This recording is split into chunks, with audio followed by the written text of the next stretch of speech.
اعوذ باللہ من الشیطان الرجیم بسم اللہ الرحمن الرحیم حدثنا ابو الیمان قال اخبرنا شعیب عن الزہری قال اخبرنی علی بن حسین ان حسین بن علی اخبرہ ان علی بن ابی طالب اخبرہ ان رسول اللہ صلی اللہ علیہ وآلہ وسلم ترکہ وفاطمة بنت النبی صلی اللہ علیہ وآلہ وسلم لیلة فقال الا تصلیان فقلت یا رسول اللہ صلی اللہ علیہ وآلہ وسلم انفسنا بید اللہ فاذا شاء ان یبعثنا بعثنا فانصرف حین قلنا ذلك ولم يرجع الی شیئا ثم سمعته وهو مول يضرب فخذه وهو يقول وكان الانسان اکثر شیء جدلا۔ حضرت علی کرم اللہ وجہ الکریم روایت کرتے ہیں کہ ایک رات کو حضور صلی اللہ علیہ وآلہ وسلم ہماری طرف یعنی سیدہ فاطمہ الزہرا اور ہماری طرف تشریف لے کے آئے، تو آپ نے ہم سے فرمایا الا تصلیانی، یعنی جب حضور گئے تو دونوں صاحبان سوئے ہوئے تھے، تو حضور نے دونوں کو بیدار کیا اور حضور نے فرمایا کہ تم لوگ نماز کوئی نہیں پڑھتے۔ تو حضرت علی شیر خدا کہتے ہیں کہ میں نے کہا یا رسول اللہ صلی اللہ علیہ وآلہ وسلم ہماری جان جو ہے وہ اللہ تعالیٰ کے قبضے میں ہے، تو جب وہ چاہتا ہے تو پڑھ لیتے ہیں۔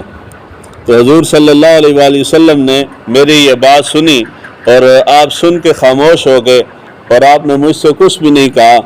اور آپ واپس چل دیے اس حال میں کہ آپ اپنی ران کے اوپر اس طرح ہاتھ مار رہے تھے، اور آپ نے فرمایا آپ ہاتھ مار رہے تھے اس طرح، اور آپ فرما رہے تھے وَكَانَ الْإِنسَانُ أَكْثَرَ شَيْءٍ جَدَلًا، بے شک انسان جو ہے یہ بہت زیادہ بحث مباحثہ کرنے والا۔ بخاری شریف کی یہ حدیث مبارکہ جو ہے اس کی سند جو میں نے اوپر پڑھی ہے، یہ بخاری شریف کی اسانید میں سے سب سے خوبصورت ترین سند ہے۔ اس کی خوبصورتی کیا ہے کہ اس حدیث مبارکہ کو دادا سے پوتے تک روایت کرنے والے ہیں۔ حضرت علی شیر خدا کرم اللہ وجہ الکریم ان سے آپ کے بیٹے حضرت امام حسین نے روایت کیا ہے، اور حضرت امام حسین سے آپ کے بیٹے حضرت علی بن حسین یعنی جن کو آپ امام زین العابدین کہتے ہیں، ان سے حضرت امام حسین سے حضرت امام زین العابدین نے روایت کیا، یعنی حضرت امام زین العابدین پھر ان کے والد حضرت امام حسین، پھر ان کے والد حضرت علی شیر خدا۔ تو یہ خوبصورتی ہے، اہل بیت کے تین نام اکٹھے ایک سند میں آ رہے ہیں،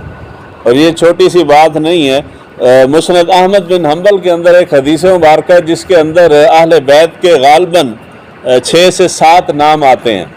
یعنی سند کے اندر 6-7 نام آتے ہیں،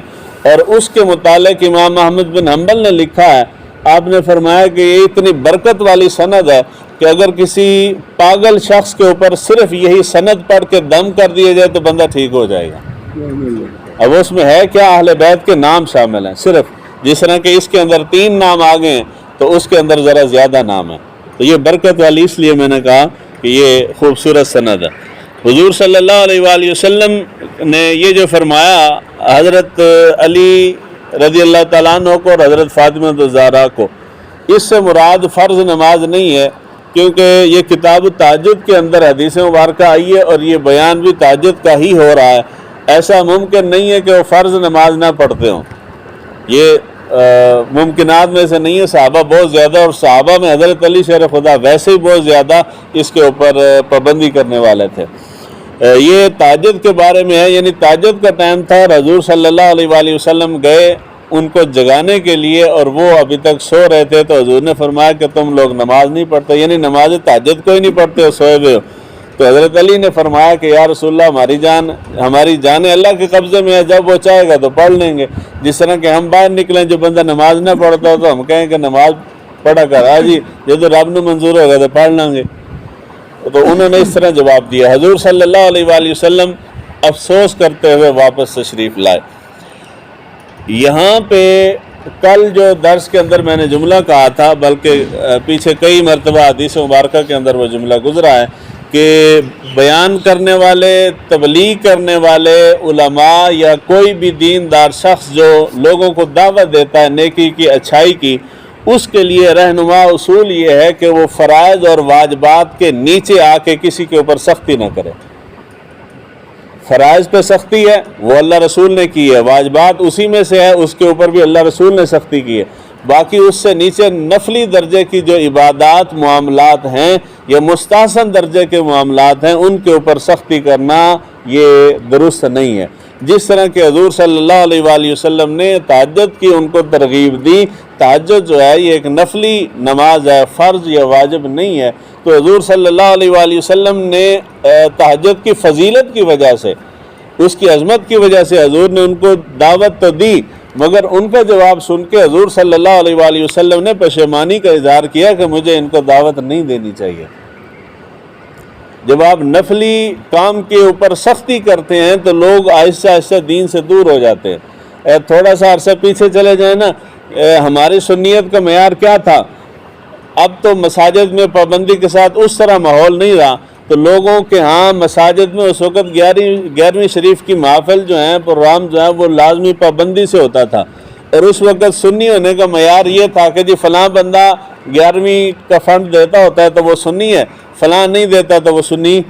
کوئی نہیں ہے۔ جب میلاد شریف آ گیا ہے تو فلاں میلاد شریف کے اندر فنڈ دیتا ہے تو وہ سنی ہے، اور فلاں نہیں دیتا تو وہ سنی نہیں ہے۔ یہ سارے معاملات جو ہیں یہ مستحسن معاملات ہیں، اگر کوئی کرتا ہے تو سو بسم اللہ، کوئی نہیں کرتا تو کوئی گناہ نہیں ہے، اور اس کے اوپر پابندی لگانا یا سختی کرنا یہ بھی درست نہیں ہے۔ یعنی نماز افضل عبادت ہے، اس نماز کے اندر بھی جو نوافل ہیں اس کے اوپر بھی سختی کرنا مناسب نہیں ہے۔ اس حدیث مبارکہ کے تحت محدثین نے لکھا ہے، علماء نے، کہ آپ سختی نہ کریں، چھوڑ دیں ان کو۔ نفلی عبادت اور نفلی معاملات میں آپ صرف ان کو بتائیں، لوگوں کو ان کو ترغیب دیں، ان کو شوق دلائیں، ان کو خبر دیں۔